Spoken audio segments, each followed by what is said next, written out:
La licenciatura en Historia de la Universidad Autónoma de Aguascalientes presenta Haces Históricos, con la conducción de Gabriel Hernández y Rogelio Pérez.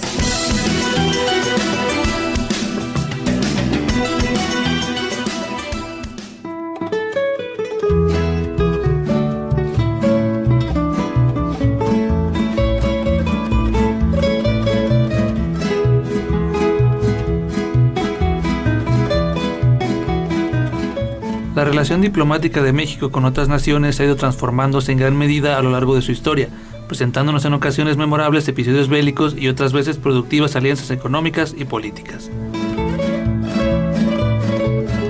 Bienvenidos a Haces Históricos, donde en esta ocasión hablaremos de quien es considerado el pilar de la diplomacia mexicana, Isidro Fabela. Antes de comenzar, saludo a mi compañera Gaby. Gaby, ¿cómo estás? ¿Qué tal, Roger? Estoy muy bien y contenta de estar con ustedes nuevamente y lista para conocer más sobre la vida y obra de Fabela. Dicho esto, ¿qué les parece si comenzamos con nuestra historia de hoy?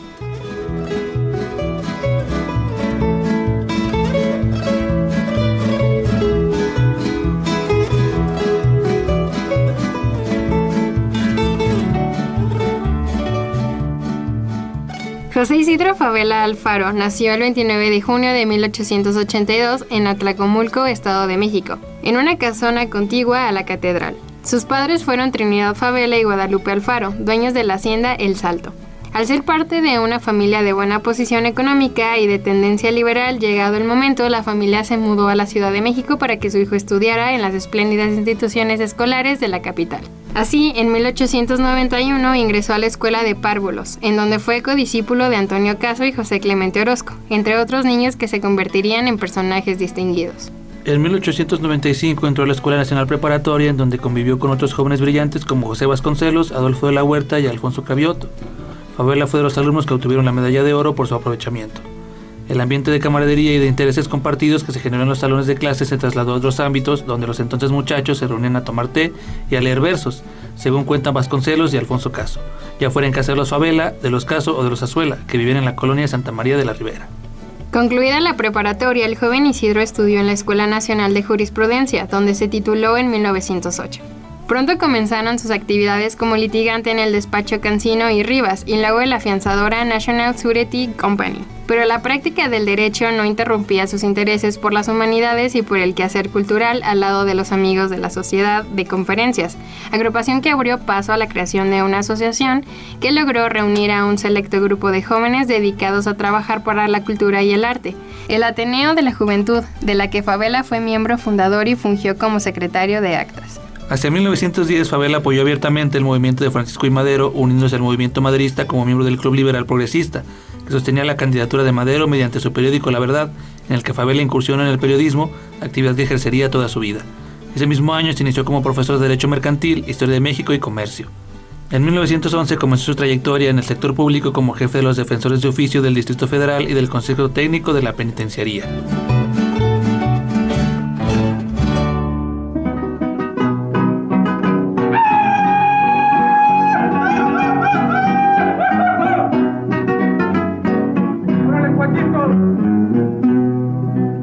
Carabina 30 que los rebeldes portaban y decían los maderistas que con ellas no mataban. Con mi 30 me voy a marchar a engrosar las filas de la rebelión. Si mi sangre quieren, mi sangre les doy por los habitantes de nuestra nación.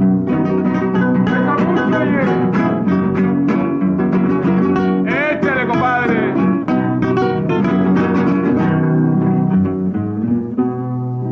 Gritaba Francisco Villa, donde te hallas, argumento, ven, párate aquí adelante, tú que nunca tienes miedo. Con mi 30 me voy a marchar a engrosar las filas de la rebelión. Si mi sangre quieren, mi sangre les doy por los habitantes de nuestra nación.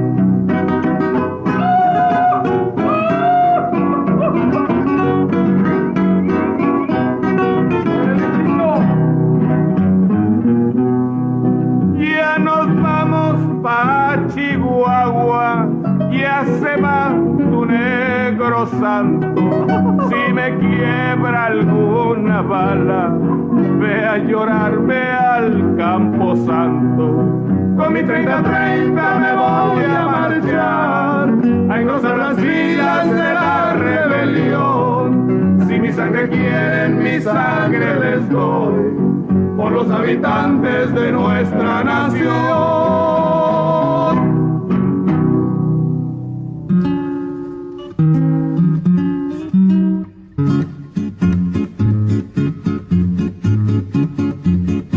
En 1912 fue diputado de Ixtlahuaca, Estado de México. Perteneció al grupo renovador, a la revolucionaria y progresista de aquel momento de la Cámara de Diputados, pero solicitó y obtuvo licencia para ser oficial mayor del gobierno de Abraham González en Chihuahua. Ahí continuó su labor docente en el Instituto Científico y Literario. En febrero de 1913 gestionaba en la Ciudad de México la autorización para reclutar fuerzas auxiliares con cargo al gobierno de Chihuahua, cuando sorprendieron la decena trágica de los asesinatos de Madero, Pino Suárez y del propio Abraham González. Entonces se reincorporó a la Cámara de Diputados para combatir a Victoriano Huerta. Poco después tomó la decisión de sumarse al constitucionalismo y de inmediato fue nombrado abogado consultor del Ejército del Noroeste. Luego oficial mayor del gobierno constitucionalista de Sonora, que encabezaba José María Maytorena, y más tarde oficial mayor encargado del despacho de la Secretaría de Relaciones Exteriores del gabinete de Venustiano Carranza. En este acto, Favela le expresó al primer jefe: no vine a servir al Estado, sino a la revolución. A partir de ese momento comenzó su carrera en los terrenos de la política exterior, justamente en un delicado momento de la historia de México, pues el país había vivido una invasión extranjera en el puerto de Veracruz, que estaba ocupado por las Fuerzas Armadas estadounidenses. Recordemos que el gobierno federal tenía por canciller al escritor Federico Gamboa, que fue quien se hizo cargo oficialmente de las negociaciones para lograr la desocupación del puerto. Por lo tanto, el papel de Favela era fijar la posición del constitucionalismo ante tales hechos, y así nació el diplomático. En diciembre de 1914, Favela salió a Europa para restablecer relaciones con algunos gobiernos que, como el de Gran Bretaña y España, habían reconocido al dictador Huerta. En plena guerra mundial en Europa, Favela se dedicó a reorganizar embajadas y consulados, así como a promover el reconocimiento del gobierno carrancista y propagar las ideas internacionales de la Revolución Mexicana. Ahora, ¿qué les parece si vamos con nuestro compañero Jorge, que nos leerá algunas líneas importantes escritas por Favela en nuestra sección Voces de la Historia?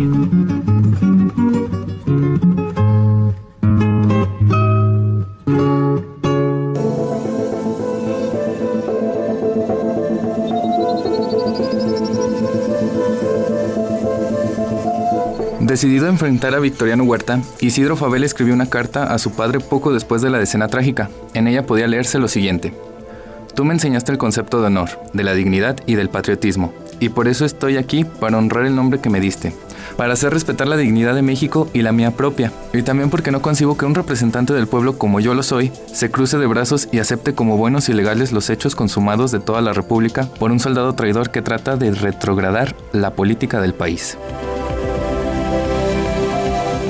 De igual manera, ya como secretario de Relaciones Exteriores, proclamó lo siguiente: todos los estados son iguales ante el derecho. Ningún país tiene derecho a intervenir en los asuntos internos o externos de otros.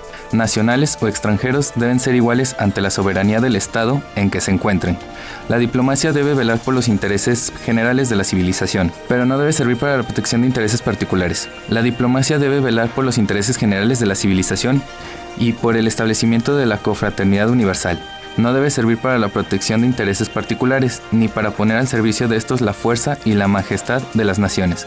Tampoco debe servir para ejercer presión sobre los gobiernos de países débiles, a fin de obtener modificaciones a las leyes que no convengan a las naciones de países poderosos.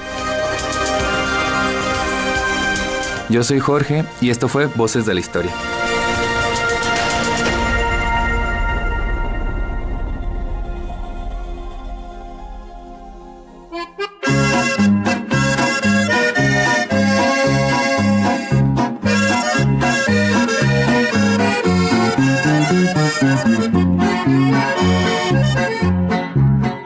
A la guerra ya me llevan, madrecita. Me agarraron en la leva el día de ayer. Ahí te quedas sin tu hijo muy solita. Sabe Dios si no nos vuelvamos a ver.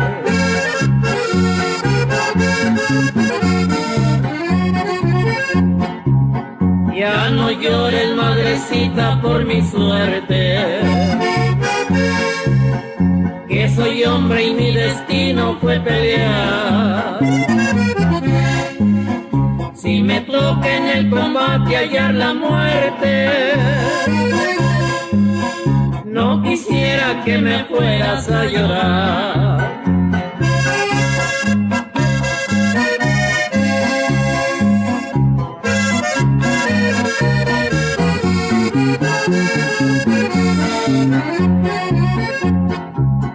En mi cuello siempre guardo la medalla que mi madre me la dio con tanta fe. Y si acaso no me mata la metralla, a tus brazos, madre mía, yo volveré.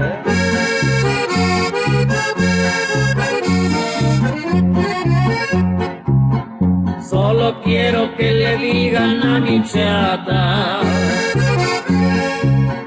y ahí le dejo mi rendido corazón,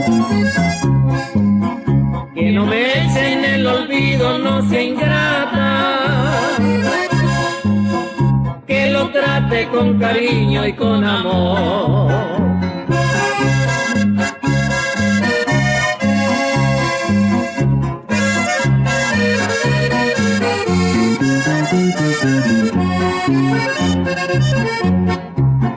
Me le entregan este sobre rotulado a mi chata que no sabe dónde estoy, y le dicen que me llevan de soldado y que a tierras muy lejanas yo me voy.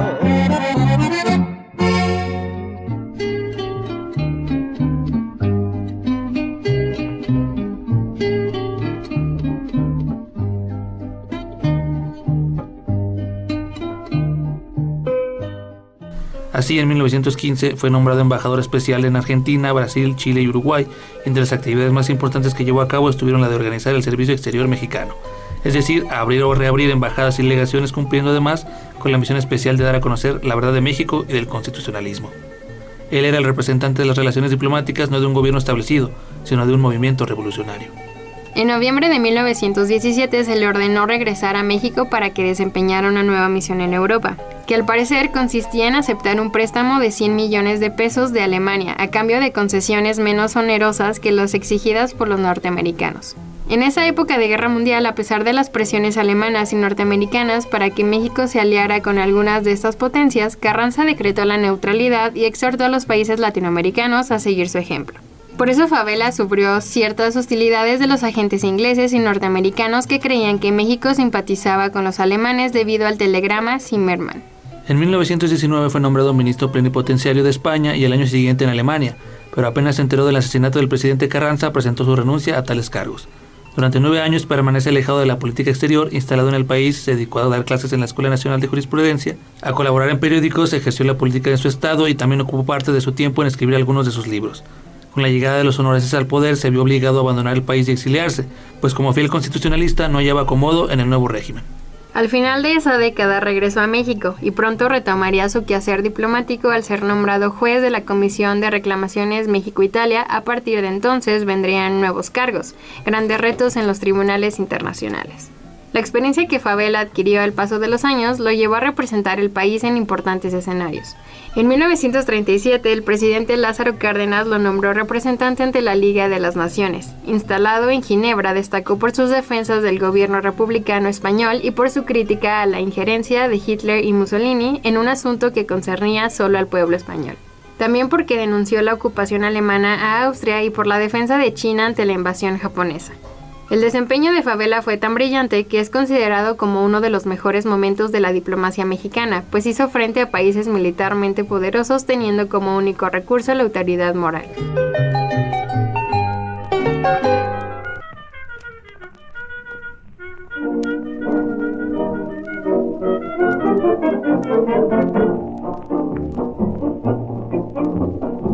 Vengo a decirle adiós a los muchachos,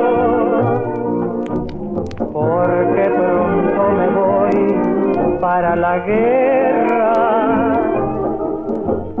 que aunque voy a pelear en otras tierras, voy a salvar mi derecho, mi patria y mi fe. Ya yo me despedí de mi adorada y le pedí por Dios que nunca llore, que recuerde por siempre mis amores, que yo de ella nunca me olvidaré.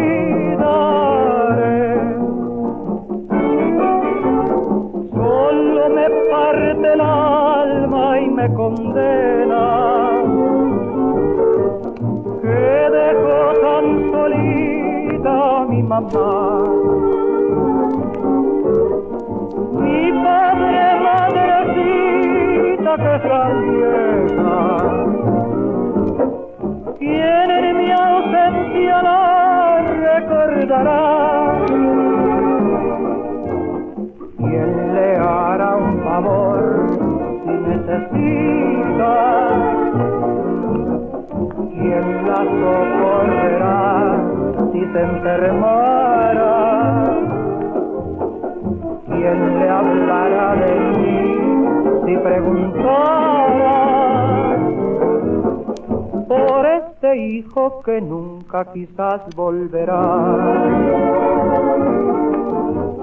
¿Quiénes le rezarán si ella se muere? ¿Quién pondrá una flor en su sepultura?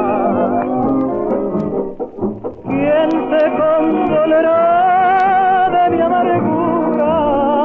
Si yo vuelvo y no encuentro a mi mamá.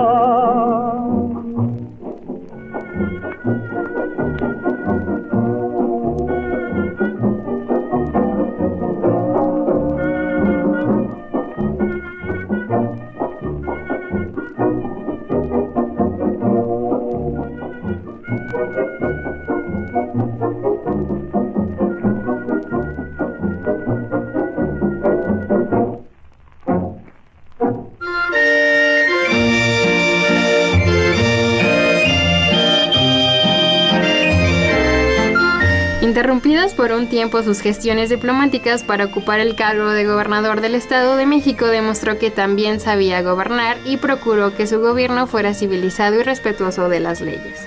Hombre de mundo y con visión a futuro, impulsó la economía, dio facilidades para que se creara la zona industrial de Tlalnepantla, propició la cultura y la educación en todos los niveles escolares, otorgó la autonomía al Instituto Científico y Literario del Estado de México y, entre otros temas a destacar, promulgó la primera ley protectora de animales que hubo en el país. De vuelta a la diplomacia, en el año 1946 fue propuesto por el gobierno mexicano para ocupar un sitio en la Corte Internacional de Justicia con sede en La Haya. Cuando se propuso como miembro, de inmediato recibió el apoyo de China, de países latinoamericanos y en general de aquellos países a los que había defendido en la Liga de las Naciones. Es decir, no se trataba de un representante más, sino que el mexicano era ya un diplomático conocido y reconocido en el mundo. Su labor en esa instancia internacional concluyó en 1951. En 1952 decidió retirarse a la vida privada y se dedicó a escribir. 10 años después se hizo cargo de una misión diplomática especial en Japón. Forjador de la política internacional mexicana, que logró ocupar los puestos más altos a los que cualquier diplomático puede aspirar, don Isidro Fabela murió en Cuernavaca, Morelos, a la edad de 82 años en 1964, donde plasma su posición revolucionaria y antiimperialista. En sus libros Los Estados Unidos contra la Libertad y las doctrinas Monroe y Drago, Fabela claramente dejó ver su espíritu iberoamericanista. Comprendió el peligro que significaba para los pueblos de América Latina la actitud hegemónica e intervencionista de una potencia que considera al continente americano como su traspatio o su propiedad. Además de este legado ideológico, también dejó como herencia a los mexicanos su hermosa casa de San Ángel, conocida como la Casa del Risco.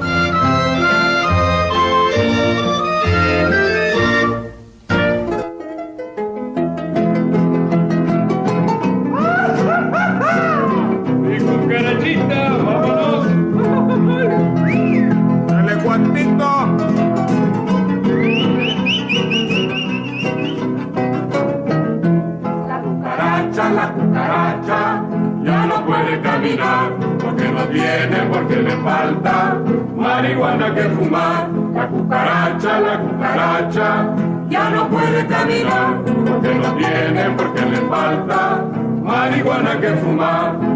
Ya se van los carrancistas, ya se van para Perote, y no pueden caminar por causa de sus bigotes.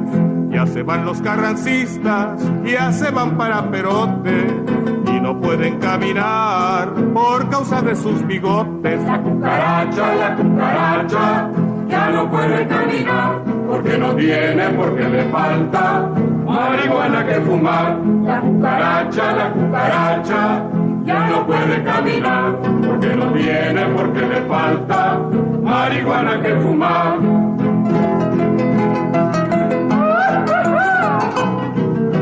Rásquele, Pabito, rásquele.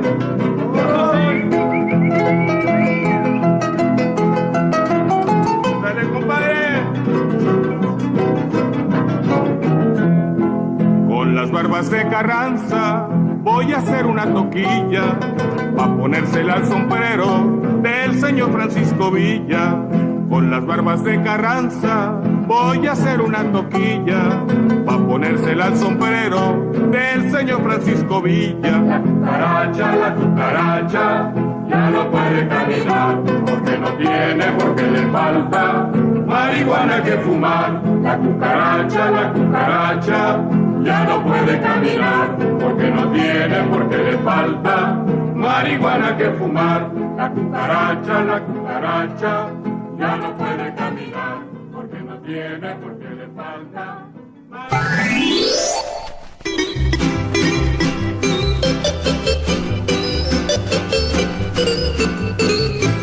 Es así como estamos llegando al final de esta emisión, no sin antes agradecer a nuestro compañero Jorge Acuña por la sección de Voces de la Historia y a Carlos Meléndez por sugerirnos este importante diplomático como el protagonista de hoy.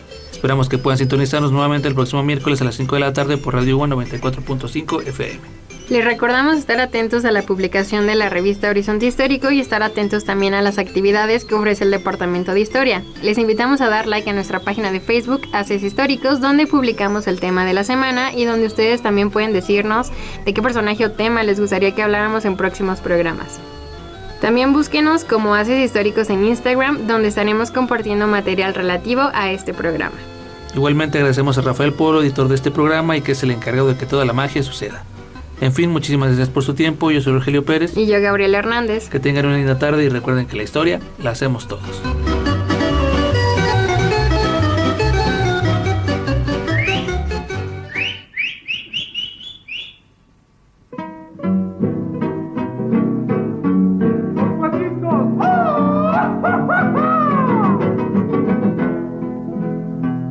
Y en Durango comenzó su carrera de bandido,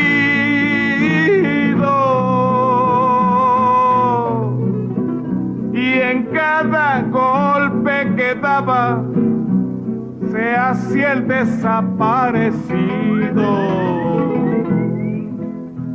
Cuando llegó a la laguna, robó estación de Horizonte.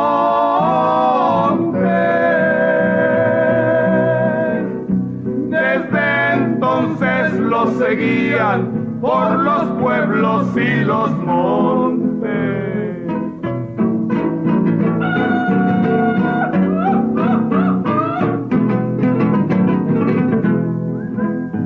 Un día ya en el noroeste, entre Tirso y La Boquilla,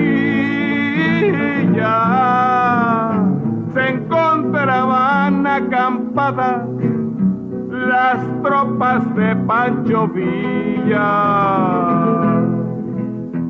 ¿Dónde estás, Francisco Villa? General tan afamado,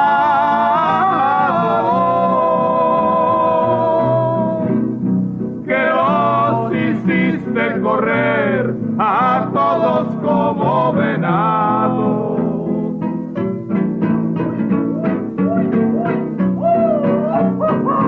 Dale, eres dorado. cantaba Francisco Villa. El miedo no lo conozco.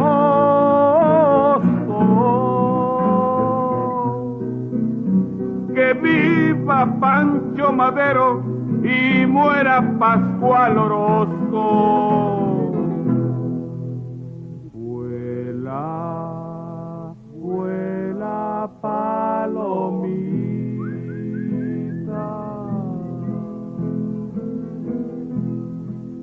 parate en aquel durazno.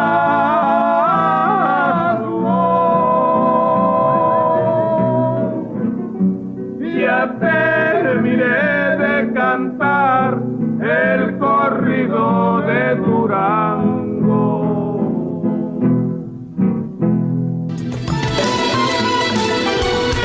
Haces históricos. Es una producción de la licenciatura en Historia para Radio Universidad.